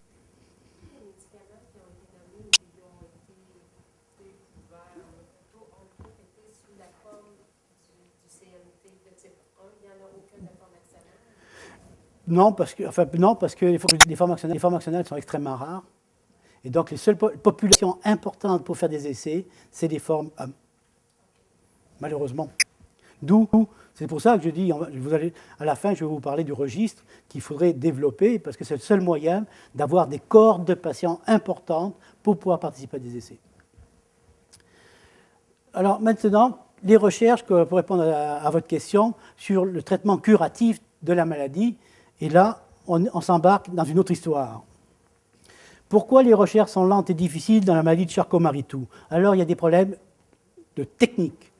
Ces techniques, c'est qu'on appelle ça faire de la chirurgie des gènes pour nous. Et la chirurgie des gènes, on débute et on ne sait pas réparer toutes les anomalies génétiques. Donc, il y en a qu'on répare, d'autres qu'on n'est pas capable, et la majorité, on n'est pas capable de les réparer. Donc, c'est une idée. Et ensuite, c'est que les anomalies génétiques, elles ne sont pas toutes identifiées. Comme je l'ai dit, il y a encore 30 à 40% des gens chez qui l'anomalie n'est pas identifiée. Et enfin, il faut, quand on fait un essai thérapeutique, avoir un grand nombre de patients qui peuvent répondre à des critères d'inclusion et d'exclusion pour participer à un essai. Donc, la maladie de Charcot-Marie-Tooth est une maladie qui est rare, vous l'avez, 2-3 personnes sur 10 000. Il n'existe pas une maladie, mais 30. Donc, ça demande 30 traitements différents. Donc, il est évident que les chercheurs ne vont pas se lancer à développer 30 traitements. Les recherches vont être sur les formes les plus fréquentes. Et pour chaque forme, en plus, comme dans la forme X, il existe plusieurs mutations dans le même gène qui produisent la même maladie. Donc, même pour une forme, dans ces cas-là, il faut traiter chaque mutation par un traitement particulier, ce qui est très difficile. Donc, vous voyez un petit peu la complexité de la chose. On n'est pas parti dans une affaire simple. Alors, quelles sont les formes de Charcot-Marie-Tooth qui bénéficiaient théoriquement d'un traitement curatif des recherches? C'est la forme 1A, parce que c'est 90% des formes démyélisantes, c'est 70% de toutes les formes de maladie de Charcot-Marie-Tooth. En plus, l'anomalie génétique est unique. C'est une duplication, c'est-à-dire qu'il y a un morceau d'ADN en trop, donc c'est la condition pour faire un essai thérapeutique. Et 95% de ces sujets ont cette anomalie, donc théoriquement, c'est la population cible sur lesquelles se font les essais thérapeutiques actuellement. Vous comprenez pourquoi. Si vous prenez la forme X, par exemple, liée à l'X, c'est 20% des cas de Charcot-Marie-Tooth, donc ce n'est pas négligeable. Le problème, l'anomalie génétique a bien été identifiée, on connaît le gène, mais dans le gène, il y a 130 anomalies génétiques qui ont été identifiées à ce jour. Donc ça demande 130 traitements spécifiques, ce qui est peu pensable. Donc, sauf exception, ce n'est pas une maladie qui va être prioritaire dans les recherches. Et enfin, la forme CMT2A, qui est la plus fréquente, c'est 20% des formes axonales, donc c'est correct. On peut avoir un nombre de patients assez important. L'anomalie génétique est bien identifiée, on connaît le gène. Malheureusement, c'est que là aussi, il y a plusieurs mutations de gènes. Il y en a plus de 10 identifiés, donc 10 traitements. Donc vous voyez que les recherches, ça divise les patients et les recherches deviennent extrêmement difficiles. Donc voilà les limites Oui. En génétique, quand on dit qu'on a identifié 10 types dans une sorte, là, on dit qu'il y a 30 types. Ça ne veut pas nécessairement dire qu'il va y avoir 30 tests Non. disponibles pour le. Comment ils ont pu découvrir qu'il y avait tant de types qui ne sont pas capables de. Parce que on élimine d'abord toutes les mutations connues. Donc vous passez les tests pour tout ce qui est connu. Vous êtes dans l'inconnu après. Et quand il y a des familles assez grandes, maintenant avec les techniques modernes, et de plus en plus, il y a même un article qui vient de sortir la semaine dernière, où dans une famille, ça a été suffisant pour identifier une anomalie génétique. Donc, ça va être beaucoup plus précis. Et donc, avec des techniques modernes de génomique qui existent actuellement, on est capable, si on a une famille bien étudiée, et avec nombreux patients qui sont là-dedans, d'identifier l'anomalie génétique. Donc, c'est comme ça. Alors, identifier l'anomalie génétique, ça veut dire quoi? C'est qu'il y a des chromosomes, on a deux, plus le père, il faut identifier sur quel chromosome. Et ça, c'est une étape qu'on sait faire. Donc, c'est pour ça que dans les tableaux, vous verrez, il y a beaucoup de formes où le chromosome, il est connu. Mais sur le chromosome, on n'est pas capable d'aller chercher le gène qui est malade. Donc, on est un point d'interrogation. Et ça, c'est beaucoup plus difficile. Donc, vous voyez ici, en termes de recherche, si on parle de recherche, la probabilité, ça va être pour les formes CMT1A, et tout ce qui est fait, aussi bien essais médicamenteux, c'est pratiquement sur ces formes-là. C'est malheureux, mais c'est un petit peu ça. L'autre chose, c'est que thérapie génique, chirurgie du gène, comment on fait? Il y a deux techniques que vous avez entendu parler, la thérapie cellulaire ou la thérapie génique. Alors la thérapie génique, c'est la chirurgie des gènes, on va réparer le gène et essayer d'éliminer l'anomalie génétique. La thérapie cellulaire, au contraire, c'est fait pour des maladies dans lesquelles l'anomalie génétique fait que la protéine n'est pas produite. Et donc, on transplante des cellules normales pour restaurer le niveau de la protéine. Donc, vous voyez les deux techniques. Donc, dans la thérapie cellulaire, on injecte en principe des cellules qu'on appelle précurseurs, des cellules souches. Et ces cellules souches expriment le gène normal, et donc elles vont coloniser le nerf, on peut espérer, et donc redonner la fonction de la protéine et corriger l'anomalie génétique. Dans la thérapie génique, au contraire, ce qu'on appelle la chirurgie des gènes, ce sont des gènes médicaments qu'on appelle, et ces gènes médicaments, le problème, c'est qu'on ne sait pas réparer toutes les anomalies génétiques, et le deuxième problème, c'est que quand tu donnes un gène médicament, il faut qu'il aille, si tu le prends par la bouche ou par intraveineux, il faut qu'il aille dans le nerf, et non pas dans le cœur ou dans le foie. Et ça, on ne sait pas très bien le faire. D'où la limite. Donc, la thérapie cellulaire, comme je vous l'ai dit, ce sont pour les maladies où la protéine est absente. C'est quelle forme dans la maladie de Charcot-Marie-Tooth? C'est uniquement pour les formes récessives. Pourquoi? Parce que vous voyez ici qu'un enfant qui est normal, il a la protéine produite 50% par son chromosome qui vient de la mère, 50% par son chromosome qui vient du père. L'enfant qui est porteur, lui, il a 50% de la protéine qui est produite par le gène de la mère qui était normal. Par contre, le gène malade, il ne fait rien. Mais le fait qu'il y ait 50% de protéines de produite, ça suffit quand même à avoir un fonctionnement normal. Et celui qui est malade, lui, il n'a pas de protéines du tout. Et donc, dans ces cas-là, la thérapie cellulaire est intéressante parce qu'elle permet de restaurer la protéine. Alors, la thérapie cellulaire, comme je l'ai dit, on part des cellules souches. Alors, on les prend où, les cellules souches? Alors, habituellement, on les prenait chez le fœtus. Il y a tout un débat éthique sur l'utilisation des cellules souches fœtales. C'est-à-dire que quand le spermatozoïde va se mettre avec l'ovule, il va y avoir une cellule. Cette cellule va se diviser en faire 2, ensuite 4, 8. Mais ces cellules 8, c'est elles qui vont faire le cœur, le cerveau, tous les organes. Donc, ça s'appelle une cellule précurseur, qui est une cellule souche et qui est multipotente, c'est-à-dire qu'elle est capable de se différencier de n'importe quel cellulaire. Et pour compenser les problèmes éthiques qu'il y a avec les cellules souches embryonnaires, maintenant, il y a des techniques qui permettent de développer des cellules souches à partir de peau chez l'adulte. Donc, on vous prend un petit morceau de peau, on bricole ça dans le laboratoire, et puis on est capable de réinjecter des cellules, on a des cellules souches. Donc c'est là-dessus que les gens travaillent actuellement. Mais le problème des cellules souches, comme de toute la transplantation, c'est le rejet. Et également, c'est quand vous naissez qu'il vous manque une protéine, si vous la redonnez de manière X ou Y, l'organisme ne la reconnaîtra pas comme la sienne, parce qu'il ne l'a jamais vue. Il va faire des anticorps, et donc il va faire le rejet. D'où la limitation de ce type d'approche ici. Maintenant, quand c'est une maladie à transmission dominante, vous voyez, même le sujet qui est malade ici, il a quand même 50% de la protéine. Vous avez vu tout à l'heure que celui-là qui avait 50% de la protéine, il fonctionnait normalement quand c'est récessif. Quand c'est dominant, celui qui a 50% de la protéine ne fonctionne pas. Il fait la maladie. Pourquoi? Parce que le gène anormal, il domine et c'est lui qu'il faut corriger. Et pour le corriger, c'est là qu'il faut faire la chirurgie génique. On ne sait pas le faire. On commence à savoir le faire pour la dystrophie de Duchenne. C'est la maladie où il y a le plus de techniques. On est capable de réparer certaines mutations, mais pas toutes les mutations.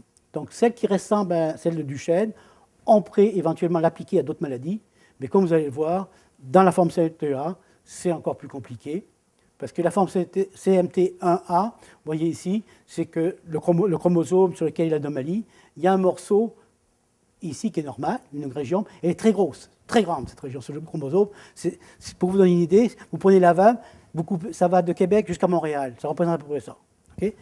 Donc vous avez cette région que vous avez héritée de votre père, sur le chromosome du père, l'autre région que vous avez héritée du chromosome de votre mère, et dans la maladie, il y a un des chromosomes qui a deux régions ici. Donc ce qu'il faut faire, la chirurgie du gène, c'est qu'il faut couper cette région-là et rabouter les bouts. Alors imaginez, vous coupez à Québec, vous coupez à Montréal, vous raboutez les bouts. On en est dans cette situation, donc extrêmement difficile. Donc ce n'est pas pour de même qu'il y aura une thérapie curatrice pour la forme CTA, malheureusement. Donc sur la maladie de Charcot-Marie-Tooth, actuellement, qu'est-ce qu'on fait? C'est qu'on continue à identifier les gènes et grâce aux techniques de parce qu'identifier le gène, ça paraissait, mais c'est extrêmement difficile. Avant, il nous fallait plusieurs familles avec la même anomalie génétique pour pouvoir identifier le gène.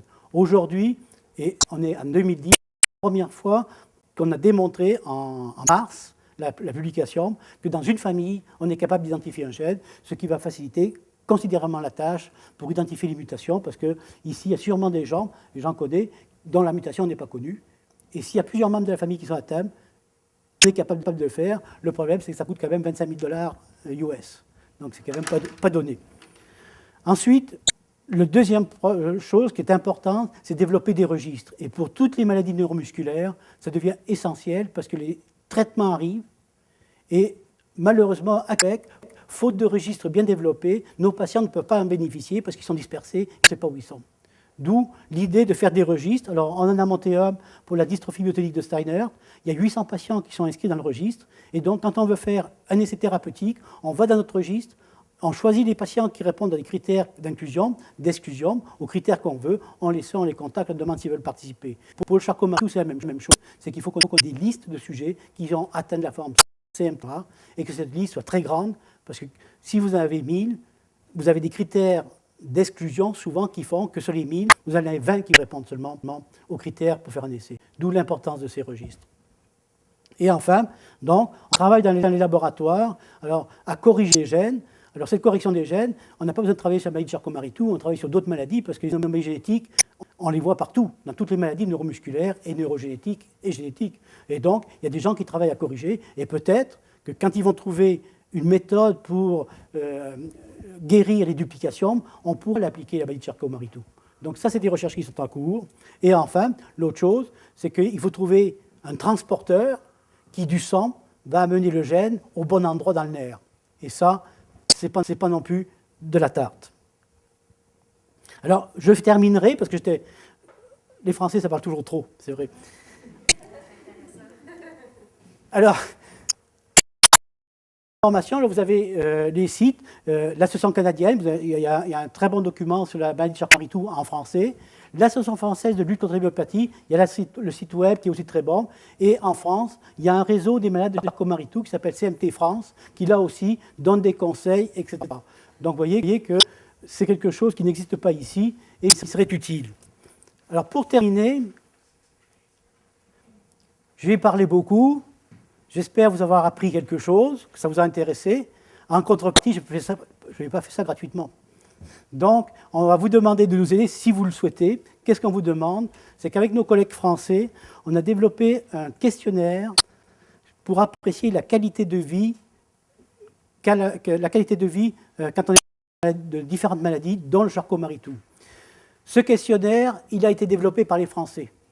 Donc, on n'est pas sûr que le Québécois va comprendre le français. Comme les Français ne comprennent pas très bien le québécois, il faut valider ce questionnaire. Et donc, on aurait besoin de volontaires. Ça prend à peu près 20 minutes pour remplir ce questionnaire et nous dire ce qu'ils en pensent. Les mots, je ne comprends pas, ça ne marche pas au Québec, ou des trucs comme ça. C'est ça qu'on a besoin de savoir pour que quand on donne le questionnaire, les gens ne soient pas embêtés à trouver le bon mot parce qu'ils ne comprennent pas le questionnaire. Donc, s'il y a des gens qui sont intéressés, à ce moment-là, il faudra contacter, parce que ici j'ai seulement 1 ou 2 formulaires, parce que je n'ai pas amené, mais donnez votre adresse à l'association canadienne, et puis on vous enverra le formulaire, vous le remplirez, vous nous ferez vos commentaires, et au moins vous nous rendrez service, et vous rendrez service également aux gens qui ont cette maladie, parce que pour nous, ça nous permettra de mieux apprécier le retentissement de la maladie sur votre qualité de vie. Alors voilà, je pense que j'ai assez parlé pour aujourd'hui. Alors je vous remercie.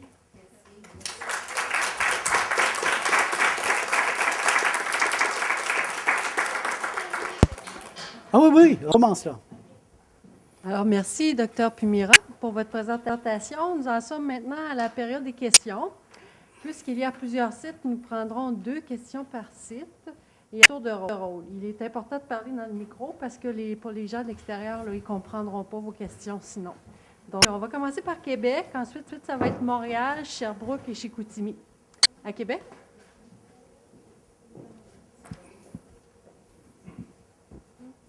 Ma question concerne le fait de vouloir des enfants.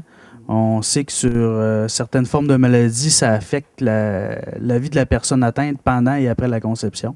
Est-ce que c'est le cas de la Charcot-Marie-Tooth? Si oui, pourquoi et En termes comment? de grossesse, Oui. la maladie de Charcot-Marie-Tooth n'a pas d'influence sur la grossesse. Donc, la grossesse va être normale.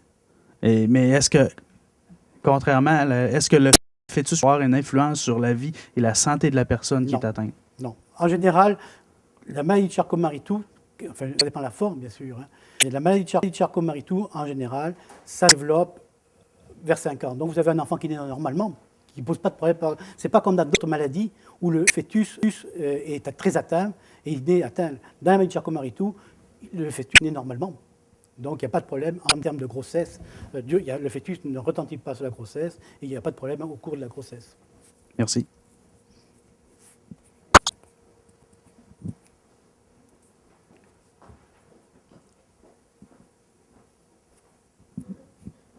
Moi, je voulais savoir, tu sais, comme ma mère, nous, on a le gène le CMT1A. Là. Puis, mettons, ma mère, elle a le CMT1A, le plus fréquent, oui, la forme. Oui. Puis, bon, mettons, ma mère, elle l'a développé à un certain degré. Moi, je l'ai développé à un degré moindre. C'est un add-on ou c'est comme j'ai une fille aussi, est-ce que elle peut le développer pire que moi, pire que ma mère? Dans toutes les maladies, Charcot-Marie-Tooth et d'autres, très grande variabilité dans une même famille de la maladie. On ne sait pas pourquoi, mais on sait que entre les frères, les sœurs, les cousins, ils n'ont pas tous la même forme. Il y en a qui sont très atteints, d'autres qui sont moins atteints. Il y a sûrement des facteurs qui jouent, mais peut-être des facteurs familiaux, mais on ne les connaît pas. Mais ça, c'est connu. Donc c'est lié à la maladie, mais on ne peut pas prédire qui est plus atteint et qui va être moins atteint. Tout le monde a la même anomalie génétique. Donc, on serait rendu à Montréal. Est-ce qu'il y a des questions à Montréal? Vous adressez, vous parlez exactement ce qu'ils vont entendre. Oui. J'ai comme 2 questions. Est-ce que les tests d'ADN qui ont été passés il y a plus de 4 ans peuvent être encore discutables la douleur neuropathique? La première question, si je comprends bien, c'est est-ce que les tests que vous avez passés il y a 4 ans sont fiables aujourd'hui? C'est ça? Oui. Bon, je peux dire oui. Parce que les tests, il y a maintenant les premiers tests que nous avons faits, parce qu'au Québec, toutes les formes CMT1A sont faites dans mon laboratoire. On a commencé en 99, et donc on a une grosse expérience, et on a des techniques qui sont extrêmement précises. Et donc, que vous l'ayez passé il y a 4 ans, 5 ans, 6 ans, la technique était sûre. Donc, aucune inquiétude de ce côté-là. La neuropathique? La douleur neuropathique, douleur neuropathique, elle est liée justement à l'atteinte des fibres de la sensibilité dans le nerf. Donc, ça se traduit par soit des brûlures, souvent, des serrements, et qui sont extrêmement difficiles à traiter. Mais il y a des médicaments qui marchent relativement bien, qui marchent, qui soulagent. C'est le Tegretol, le carbamazepine ou le gabapentin, qui est le Neurontin. Et il y a même des antidépresseurs qui peuvent être utilisés. Donc, on arrive quand même à soulager les gens qui ont la douleur neuropathique. Mais on n'arrivera pas à l'éliminer. Je réponds à votre question? Oui et non, j'ai un fils qui est également atteint. Oui. Il est plus gravement atteint que moi. Oui. Et il souffre également de douleurs neuropathiques. Oui. Il a 12 ans. Oui, mais je vous dis, c'est que dès qu'on a une atteinte des nerfs, on a souvent une douleur neuropathique associée. Donc, votre enfant, s'il est atteint, qu'il a 12 ans, la maladie n'a pas commencé à 12 ans, elle a commencé sûrement plus tôt, ses nerfs sont atteints, il a cette douleur neuropathique, et comme je vous le dis, en dehors de la médication qui existe, même si elle n'est pas efficace à 100%, elle soulage et elle peut aider les gens. Mais il n'y a pas de traitement miracle, malheureusement. Excusez, mais ce que je trouve étrange, c'est que quand vous parlez de douleur, vous situez des parties du corps. Tandis que les douleurs que nous avons, comme moi, j'ai la moitié de mon corps au complet qui est atteint. Et mon fils, lui, il a le dos et les jambes. Oui, mais ça... On me dit que également. Qui a? Ça, je comprends. J'ai pas compris votre dernière phrase. On dit, on a identifié mon CMT comme étant un CMT variable. Ben, variable, c'est difficile à dire parce que la maladie n'est pas variable. C'est une charcomalie de tout. Donc ça ne varie pas. Les manifestations peuvent varier par contre parce que c'est une maladie qui évolue progressivement sur des dizaines d'années, et puis il peut y avoir des périodes où la maladie, on ressent plus les effets que d'autres périodes. Alors ça, c'est possible. Par exemple, il y a beaucoup de patients où l'hiver est beaucoup plus difficile pour eux parce que le froid est intolérable, alors que l'été, ça va un peu mieux. Donc, ce n'est pas une maladie qui est toujours sur le même niveau. Elle varie avec le temps. Donc, c'est en ce terme qu'on peut parler de variabilité. Quant aux douleurs neuropathiques que vous dites, je ne dis pas que les douleurs, d'abord, elles ne sont pas toutes neuropathiques dans la maladie de Charcot-Marie-Tooth. Souvent, elles sont multiples. Et dans la douleur neuropathique, les nerfs ils sont touchés. Et en principe, les nerfs sont le plus touchés, ce sont les nerfs qui sont le plus longs. C'est-à-dire, c'est ceux qui vont dans les pieds et ceux qui vont dans les mains. Et comme c'est les nerfs qui sont le plus touchés, c'est là où on ressent le plus la douleur neuropathique, dans les jambes et dans les bras. Une autre question à Montréal? Je voudrais savoir, mes deux garçons, ils ont la maladie. Moi, je voudrais savoir un jour, s'ils décident d'avoir les enfants, est-ce que mes petits-enfants prennent la forme? Ça dépend de la forme qu'ont vos enfants. Est-ce qu'il y a un des deux parents qui est atteint? C'est la grand-mère. Moi, je ne l'ai pas, c'est le père, il l'a. Le père, il a. Donc, il y a la grand-mère, le père, les enfants. C'est une maladie qui est dominante.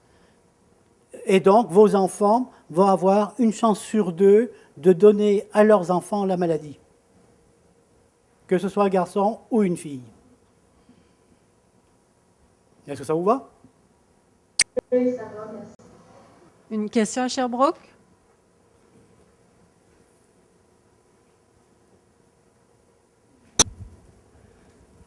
On n'en a pas de questions à Sherbrooke. D'accord, merci. Pas de question, j'avoue. Une question à Chicoutimi? Ils sont endormis.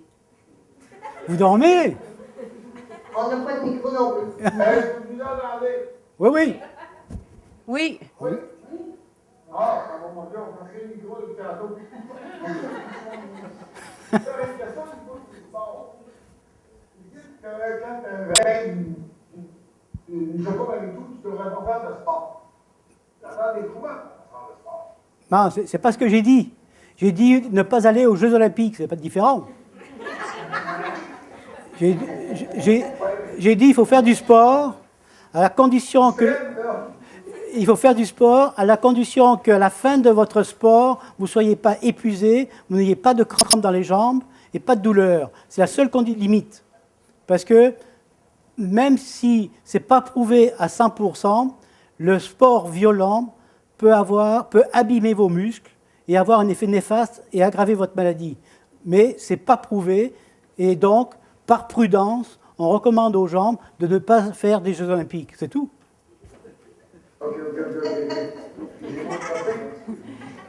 Est-ce qu'on a une autre question à Chicoutimi? Oui, moi j'aurais une question. C'est parce que moi j'ai des douleurs qui sont un peu diffuses à la grandeur de mon corps. Tantôt vous parliez surtout au niveau des jambes, mais moi c'est plus que ça. Est-ce que c'est tout relié au sarcoïdose? Ben, vous savez, les douleurs, souvent elles sont ressenties de manière diffuse. Je dis, elles sont souvent plus intenses dans les jambes, mais souvent, c'est tous les nerfs qui sont touchés. Hein. Donc, vous pouvez avoir des douleurs qui sont assez diffuses dans le corps, qui sont en rapport avec votre maladie. Mais, ceci étant, il faut faire attention, c'est que toutes les douleurs ne sont pas dues au Charcot-Marie-Tooth. J'ai des douleurs, je n'ai pas le Charcot-Marie-Tooth. Donc, dans votre cas, il faut être sûr qu'il n'y a pas une autre cause responsable de vos douleurs. Parce que toutes les douleurs sont différentes les unes des autres. Il est possible, dans le Charcot-Marie-Tooth, d'avoir des douleurs diffuses dans le corps, oui. Une autre question? Une autre question. Oui? J'aimerais savoir, moi j'ai la maladie, mais ma fille elle ne l'a pas et ses enfants non plus. Mais est-ce que l'autre génération peut être atteinte? D'abord, quand vous dites j'ai la maladie, est-ce que vous avez un de vos deux parents qui a la maladie? Mon père. Votre père a la maladie? Donc votre père a la maladie et vous avez la maladie. Donc, est-ce que... Bon, c'est une maladie dominante. Vos enfants ont une chance sur deux de faire la maladie. Ils ont quel âge, vos enfants?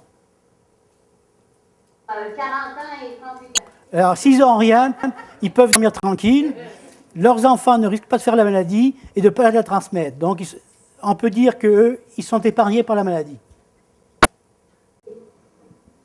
Bonne nouvelle. Bon. Une petite question, si le père et la mère ne l'ont pas, Si le père a mal? si le père et la mère ne sont pas atteints ni porteurs, Oui. l'enfant libre, Oui, ben dépend de quoi? c'est ce que j'ai dit tout à l'heure. Vous ne m'avez pas écouté. Ici, à Québec, ils ont tous compris, mais vous, on va vous répéter. Dans 99% des cas, 99%, il y a un des parents ou les deux parents sont porteurs de l'anomalie génétique. Dans 1 à 3% des cas, les parents n'ont pas d'anomalie génétique. Et ce qui se passe, c'est que au moment du développement du fœtus, il y a l'anomalie, parce qu'une anomalie génétique, il faut bien qu'elle vienne quelque part. On la transmet, mais il faut bien qu'il y ait un premier qui l'ait eu. Et c'est ce qui s'est passé probablement. Qu'est-ce qui se passe dans ces cas-là? C'est qu'il y a une anomalie génétique qui survient, les parents ne sont pas atteints, on en voit de temps en temps, mais la maladie, par la suite, elle va se transmettre aux petits-enfants, etc. Alors, je m'excuse, on va revenir à Québec. Est-ce qu'il y a des questions à Québec?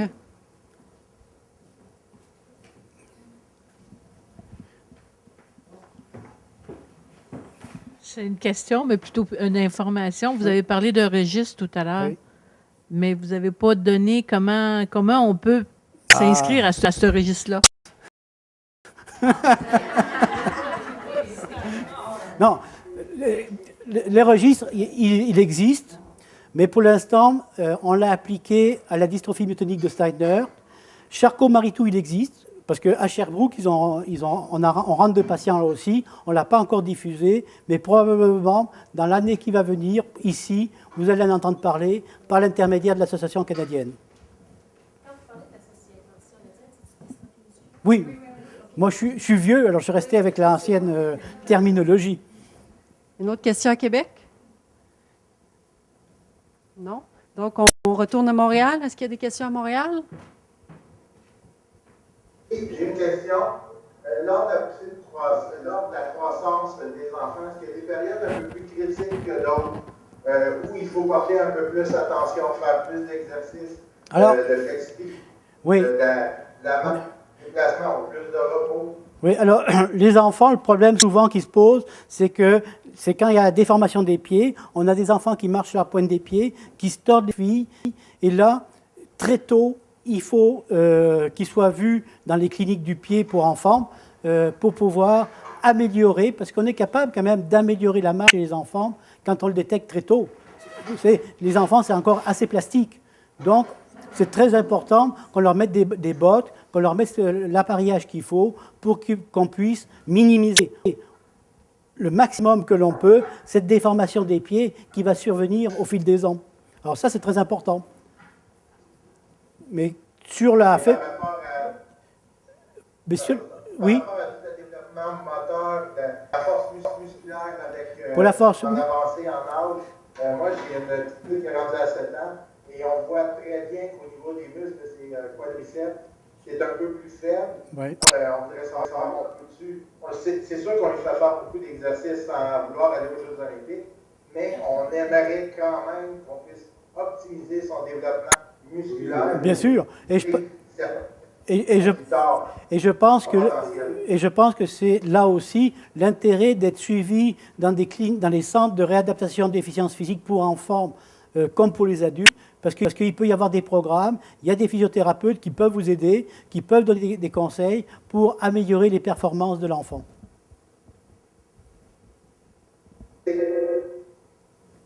Une autre question à Montréal? Oui. Est-ce que les électromyogrammes et électrophysiologiques, ces examens-là peuvent découvrir d'autres maladies que le Charcot-Marie-Tooth?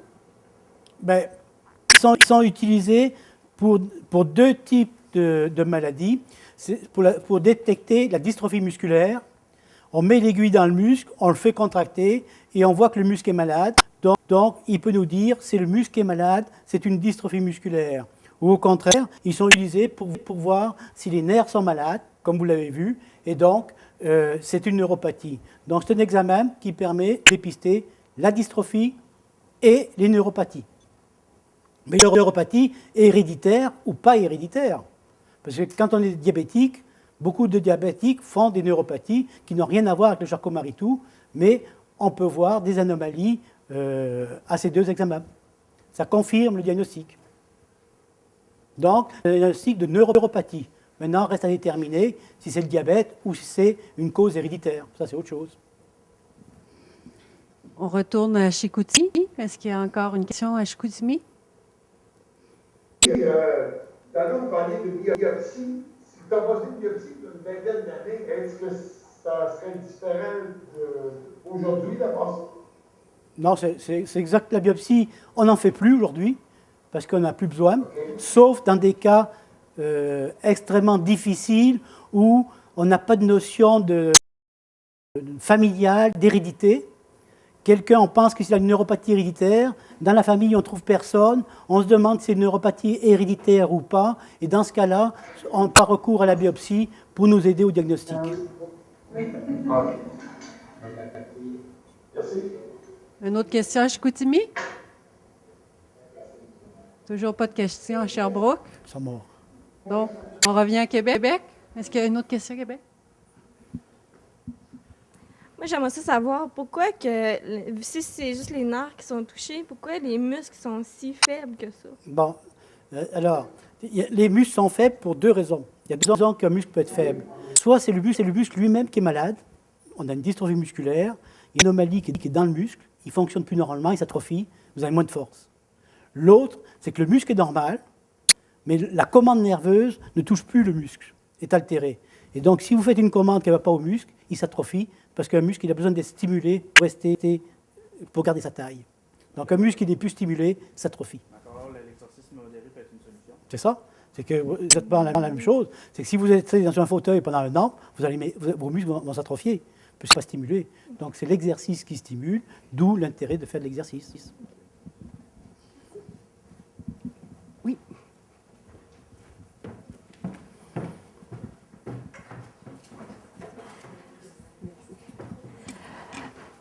Ma fille a 14 ans. Oui. Elle, sa forme, c'est de forme axonale. Ils n'ont pas détecté du tout de quelle forme il s'agit. Déjà, elle a une atrophie des mains qui est très avancée.